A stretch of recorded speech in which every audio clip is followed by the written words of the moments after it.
Rosalind Peterson is an environmental impact analyst and founder of California Skywatch. Today, Rosalind is a leader in the fight to expose the true nature of the chemicals being sprayed in our skies. She has compiled extensive data documenting the ongoing geoengineering and weather modification programs contaminating our skies, water, and food supply.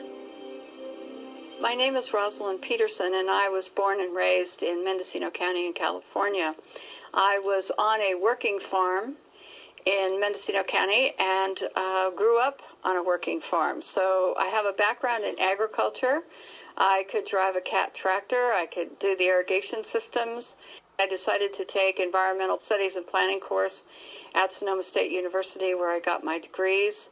After some training, I became an agriculture crop loss adjuster, which meant that if there were any crops that failed in California for any reason, crop loss adjusters were sent by the state of California to go investigate where these crop losses were and why there were crop losses throughout the state.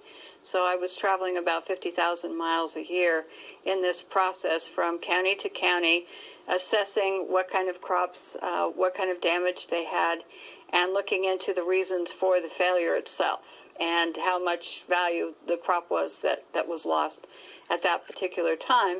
And then if there was a crop loss that was legitimate, then ranchers or farmers could be paid crop insurance for the loss of their crops. In '98, I began to notice just a little bit of tree decline on the property here.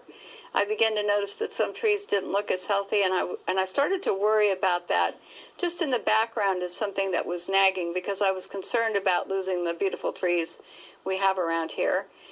Then in early 2000, I began to notice that I would see jets, and they would leave these little tiny trails, and then the sky would white out after that. And I was always irritated because our skies used to be so crystal clear and blue and gorgeous, and all of a sudden you would see these jets, and I kind of thought of them almost as joyriding, and when they were, or skywriting, and when they did this, then the sky would haze over. And so I found myself, when I was teaching tennis and being outdoors all the time, or traveling for work, that I was irritated a little bit about the idea that the skies were hazed over a lot. So that was the first inkling. And then in 2002, I was working for the Mendocino County Probation Department. I was on a lunch break, and a friend of mine stopped me and dragged me into his office and said, "What do you know about this?" And I said, "Nothing." And so he said, "Well," he said, "look," he said, "I want you to know that something strange is happening here, and I'm really concerned about it. My brother, who's in the military, is concerned about this and has called me a couple of times to say he was concerned that there was something here that was going on that was not quite right." Will our corporate-controlled media be allowed to black out issues of critical importance?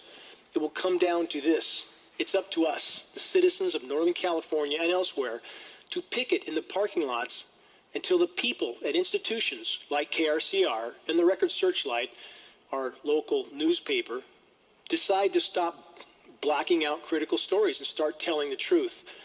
Again, the weathermen at KRCR, to the weathermen, if you can't talk about the climate engineering issue, tell us. If that's not the case, why would you continue to avoid addressing this issue in any way, shape, or form, no matter how high the community concern grows? We would simply like to know, for example, how you know that the skies will be mostly sunny days in advance, and on such days the only thing in the sky blocking the sun is what's coming out of the back of a jet aircraft passing overhead. How can a meteorologist predict jet-sprayed haze blocking the sun days in advance, unless they're in fact reading from a script, perhaps by the National Weather Service or the National Oceanic and Atmospheric Administration? Both of these government organizations have all their weather predictions modeling done by Raytheon, a massive private defense contractor for our government that's neck deep in climate engineering patents. Are our meteorologists simply reading scripts? Why won't they address public concerns? Show you what it looks like against the cloud. You can't watch the experiment or whatever's going on. We never saw anything like this when we were growing up. my mother, who first saw these when we were back first seeing this in 2002, said, never saw anything like this. We would have noticed. Somebody would have been taking pictures of this. Someone, see, it has to be new because there were no pictures of this. So this is why I invented this particular... Soviet climatologist Mikhail Budiko had the idea of imitating what volcanoes do and putting sulfur particles in the stratosphere, and this was around 1974. Then that was pretty much left on the table until the late 1980s when Edward Teller and his colleagues started introducing various geoengineering ideas. Now, Edward Teller is known as the father of the hydrogen bomb and one of the chief architects of the Star Wars missile defense system in the 1980s. I wanted to work on theoretical physics, not on weapons.